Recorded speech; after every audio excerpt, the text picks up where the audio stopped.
Thank you so much, John, for your very, very generous introduction. And it is strangely, it is a real pleasure, even though I'm just virtually there. I feel I'm very much in your company. Amali, I was so moved by your words and your poems that, I'm going to take this as an opportunity for us to meet in real life somewhere. And yes, John and the team at Gem Arts Masala, I will definitely have to come to your festival next year as a guest. Is fine, just to be there in person. Thank you to everyone who has come. I can't see you, but I know you're there.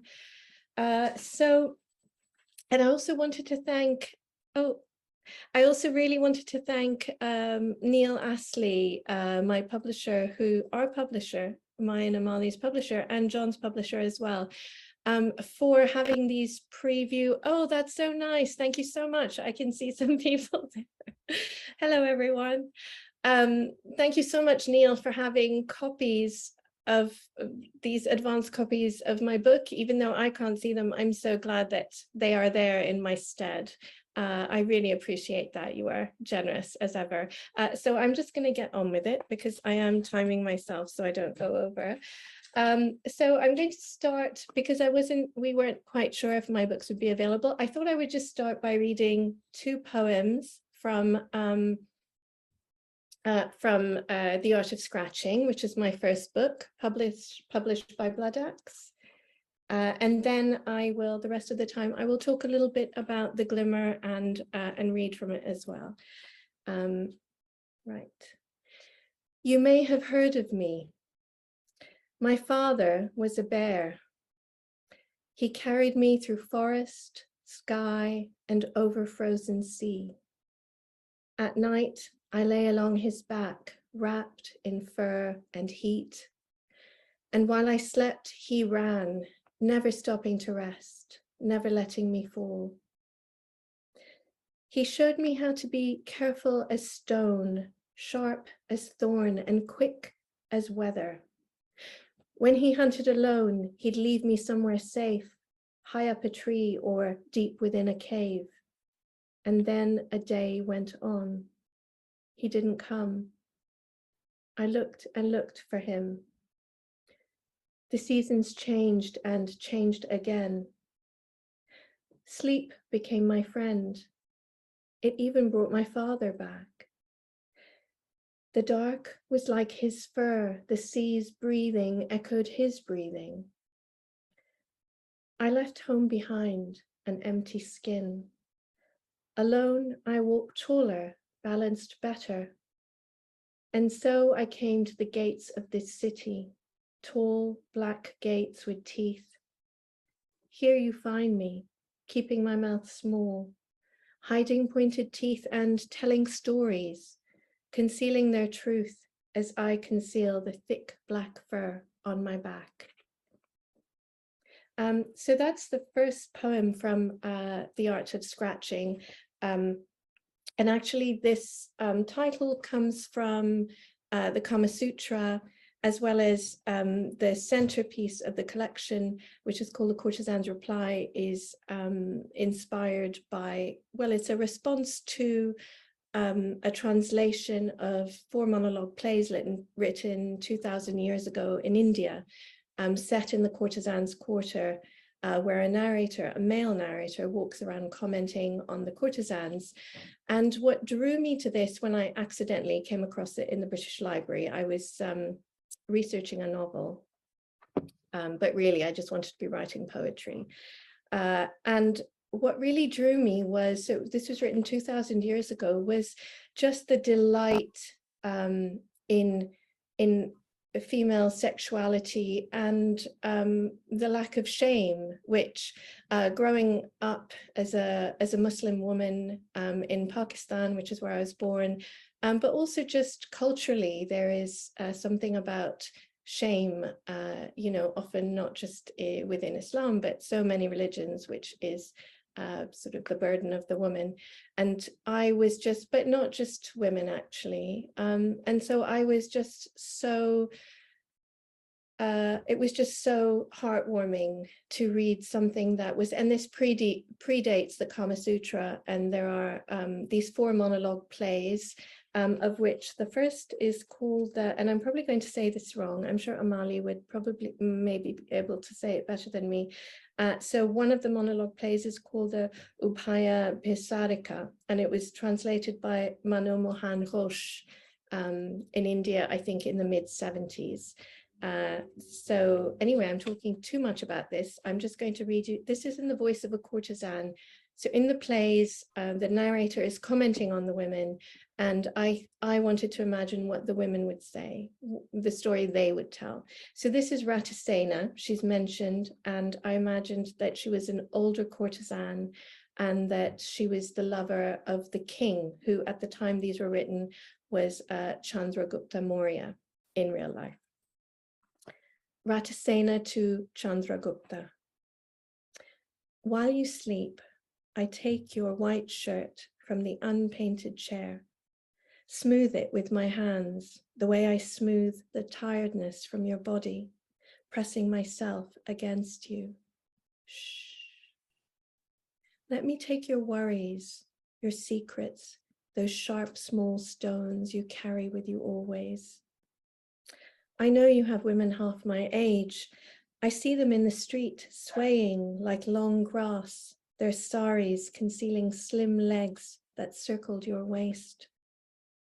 Are you my king, or the boy I met at the well so many summers past? I watch you sleeping. My small bed cradles you, my only child, my only man.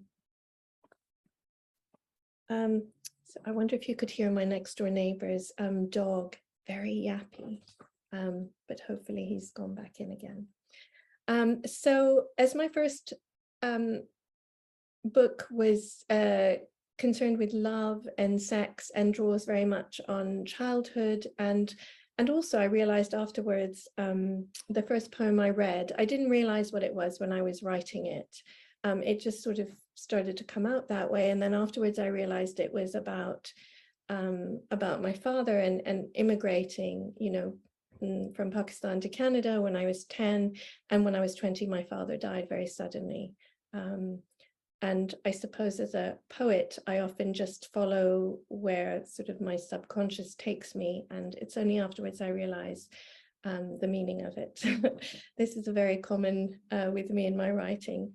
And so this, for me, writing poetry, and I wonder, Amali, I have a feeling it might be the same for you and for so many of you who are writers and poets.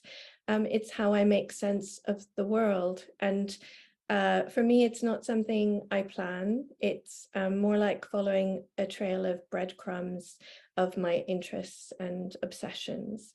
And something I found myself interested in sort of in the last 6, 7, 8 years was taxidermy. And I was really, I don't know how I first came to it, but I was particularly interested in, there's a sort of trend for younger female taxidermists in the last 10, 15 years who've come to the art form that used to be very male and very white, and now it's increasingly diverse, and there is this thing of young women. And when I was listening to what they said about it, there was definitely something to do with caretaking, sort of almost like a maternal caring for an animal who had died. And so I found, and I also at the same time, or actually in the last decade, I found myself drawn to the world, to the words of artists, talking about why they do what they do, all the questioning around it, because I don't know if you have this, but there was a long time where I'd wake 4 a.m., 3:30 a.m. thinking, what am I doing? I'm not earning very much. What sort of a job is this? Poetry, and trying to cobble together different bits of income. Surely I should be doing something where I earn more so I can see my family in Canada more. And obviously I feel very privileged that I can do, that I can choose what I choose.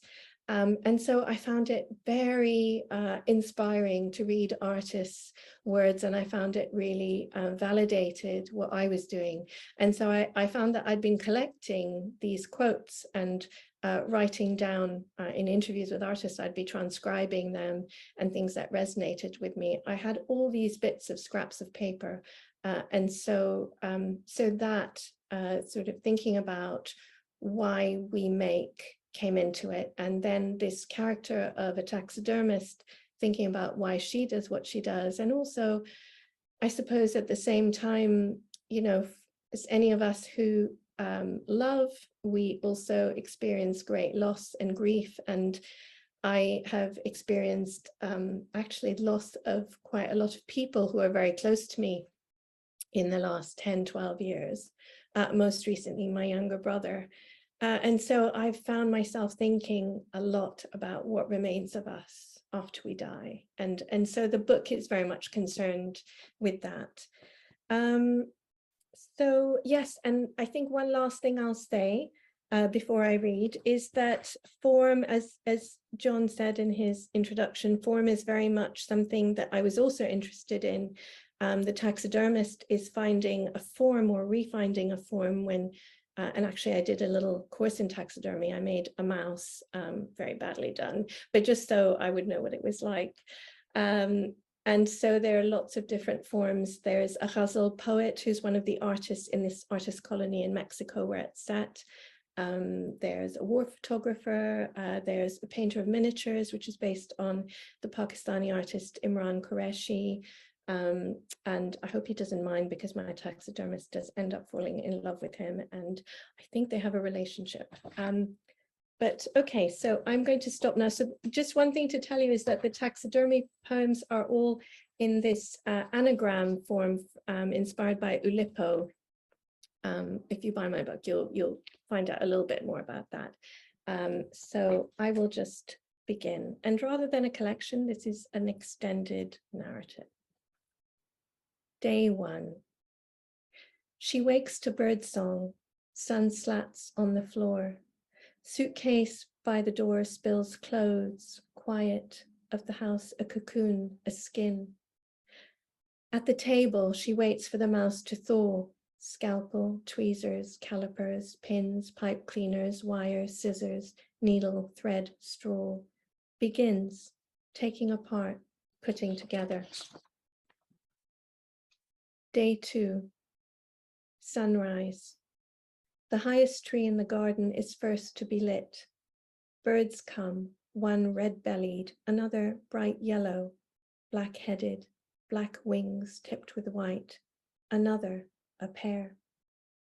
Sky blue as the bucket by the tap, air cool, an ant crosses her foot. Bees in the lavender bush. A mother and her small son hurry past the gate, school bag in her hand. A bird perches in a leafless tree, dun-colored, long-tailed, quiet, watches her watching, preens under its wings. The mother returns, releasing her hair from its band. Just a quick mention that in January and February 2020, just before the pandemic, I did an artist residency in just outside Oaxaca in Mexico. I was working on translations of a Mexican poet and also working on this. So this is where it's set. And so the birds were there. The mother and her small son also went past the gate where I was living. And this is an anagram poem. A white mouse, a feeder mouse. Soft drift of white, his modest truth disarms me. Forehead, ears, feet, mouth, a dim rose with teeth. I admire this raw meat of us, this ease. And I'm going to read, so the taxidermist is going for a walk, and she meets the painter of miniatures. And these are his words. We made our own brushes with squirrel hair. Our teacher used to say, with bad weapons, you cannot fight. Lahore is a city of gardens, so there are many squirrels. You go with apples and they come. Also, the gardeners know you, so when a squirrel dies, they bring it. First, take the straw of a pigeon feather, clean it, take squirrel hair, and pass it through the hole. Clean bamboo for the stick, tie it with thread. That's the kalam. So actually, if you follow these instructions, which are actual instructions, you would make the brushes that, for example, Imran Quraishi made while they were painting miniature paintings. There was a strict discipline, leaving shoes outside the studio, sitting cross-legged on the floor for hours on end, holding your breath while painting, as if there was a defined outline and we had to accept the challenge of staying within its confines. And then there is also a ghazal singer. I'm just throwing my pages on the floor because I don't have the book. There's a ghazal singer who lives next door to the taxidermist, and she hears her singing. My beloved is weather, she is cloud, rain shower, a day dawning generous, bright with birds. Rain is beginning and rain is ending, longed for and sudden, as heavy, as light as birds. Beauty's a gift and beauty's a cage, a thunder of wing beats, a day and a night of birds. Streets freshly watered, a telephone line is strung as if pearled with white after white after white bird. The breeze brings a name woven with flowers, bestows on the trees a blessing, a first light of birds. Come to the river, to its bed full of stones. Come rest on the green of its bank, a delight for birds. What's in a name? Ava means voice, melody, song, and song is the birthright of birds. So I'm going to finish with the last poem in the book, which is the second of two elegies. How it begins. A man and a woman press close as flowers press to the pages of a book. Her pale foot slips from its sandal in the vaulted space of a kiss. And the way his hands hold her face is the way leaves hold a bud before it flowers. Now this, a woman alone in a crowd watches a strong brown river struggle to hold the whale that swam down the city's glittering throat. And the air presses, heavy as grief, against her enormous softness. And if a woman and a boy stand before a glass coffin that holds the bones of a northern bottlenose whale, the softness of his hand will be enormous, as she tells him how a story that began with a kiss, despite the enormous hole at its heart, can hold a boy, and a river that began with rainwater or snowmelt can briefly hold a whale before letting it go, to spill from its mouth into the ocean stories of whales and boys and all it has known. Thank you.